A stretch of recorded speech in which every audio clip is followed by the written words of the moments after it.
எல்லாருக்கும் வணக்கம். நான் உங்கள் சபரி டூரிசம். இப்போ நம்ம பார்க்க போகிறது பார்த்தீங்கன்னா, பொருளாதார சிக்கல், அதில் வர விளைவுகள், ஆபத்து, பிரச்சனை, அதில் வர ஏற்றத்தாழ்வு, பொருளாதார பிரச்சனை வர்ற ஒரு பின்பங்கள், குடும்ப பிரச்சனை, சொந்தக்காரங்க பிரச்சனை, அதை பற்றி பார்க்க போகிறோம். வாங்க வீடியோக்குள்ளே போகலாம். நான் உங்கள் சபரி டூரிசம். பொருளாதாரம் பார்த்தீங்கன்னா, பொருளாதாரத்தின் தந்தை ஆடம் ஸ்மித், நவீன பொருளாதாரத்தின் தந்தை கீன்ஸ், பேரிய பொருளாதாரத்தின் தந்தை ஜேஎம் கீன்ஸ். பொருளாதாரம்னு பார்த்தீங்கன்னா எக்கனாமிக்ஸே ஒரு கிரேக்க சொல். இப்போ பார்த்தீங்கன்னா ஒரு பணக்காராக இருந்தாங்கன்னா அவங்க மதிப்பாங்க, வாங்க போங்க, நல்லா பேசுவாங்க, மதிப்பு மரியாதை கொடுப்பாங்க.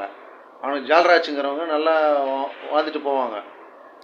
அப்படி பணக்காரத்தில் ஒரு சில பேர் தான் இன்னொருத்தர் பணம் கொடுத்து உதவி செய்கிற மனப்பான்மை இருக்கும். ஏழைக்கு பொருளாதாரத்தை பின்னி ஏழைக்கிட்டு போன, வாப்பா சாப்பிடுப்பா, ஹெல்ப் பண்ணுப்பா, ஆபத்துக்கு ஒரு 500 வச்சுக்கிறாங்க, டக்குனு கருத்துக்கிற நகை போட்டுக்கிறாங்க, கேட்டு கொடுத்துருவாங்க. ஆனால் பணக்காரன் ₹1 செலவு பண்ண மாட்டாங்க. அப்படியே பண்ணுற கூட ஆதாயத்துக்கு தான் பண்ணுவாங்க. பணக்காரங்க ஸ்டேட்டஸ் பார்ப்பாங்க.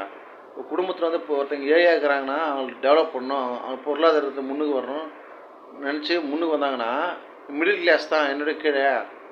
சில பேர் மேரேஜ் பண்ணுறப்போ ஒரே கம்யூனிட்டியாக இருப்பாங்க, ஒரே ஜாதியாக இருப்பாங்க. அதில் ஏழை பணக்கார பிரச்சனை இருக்கும். பணக்காரர் இருக்கிறாங்க, ஏழையாக ஒரே கம்யூனிட்டி, ஏழை பணக்கார பிரச்சனை வரும். மக்கள் கஷ்டப்படுறாங்க, பொருளாதார பிரச்சனை, மக்கள் பொருளாதார பிரச்சனை இருக்கிறாங்க. முக்கியமாக ஒரு ஏழை வீட்டில் பொண்ணு கட்டுறது கஷ்டம், ஏழை வீட்டில் மாப்பிள்ளை கட்டுறது கஷ்டம் அப்படின்னு யோசிப்பாங்க. வசதி வாய்ப்பாகணும்னு நினைப்பாங்க. சொந்தக்காரங்க மத்தியில் நம்ம பணக்காராக இருந்தோம்னு வச்சுக்கோங்க, சொந்தக்காரங்க மதிப்பாங்க, வாங்க நல்லா இருக்கிறீங்களா மதிப்பாங்க, அவ்வளோ மதிப்பு மரியாதை கிடைக்கும். இப்போ பார்த்தீங்கன்னா ரஷ்யா, அமெரிக்கா, சைனா நாட்டில் எல்லாம் பொருளாதாரத்தை உயர்ந்தவங்க, எல்லாம் படிச்சிருக்காங்க, டெவலப் ஆகிருக்காங்க. தமிழ்நாடு எப்படின்னா படிச்சிருக்கான்னு முதல்ல பார்க்க மாட்டுறாங்க, பணக்காராக பார்க்க மாட்டுறாங்க, ஸ்டேட்டஸ் பார்க்குறாங்க.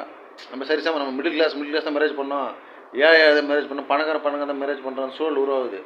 இப்போ பொருளாதாரத்தை பின்தங்கிய மக்கள் என்ன பண்ணுவாங்க, பணக்காரங்கிட்ட ஃப்ரெண்ட்ஷிப் வச்சுக்கினா உதவி பண்ணுவாங்க, ஆனால் ஆதாயம் கண்டிப்பாக எதிர்பார்ப்பாங்க. ஏழைகிட்ட டக்குனு கைது நகை கைடு கொடுத்து உதவி பண்ணுவாங்க.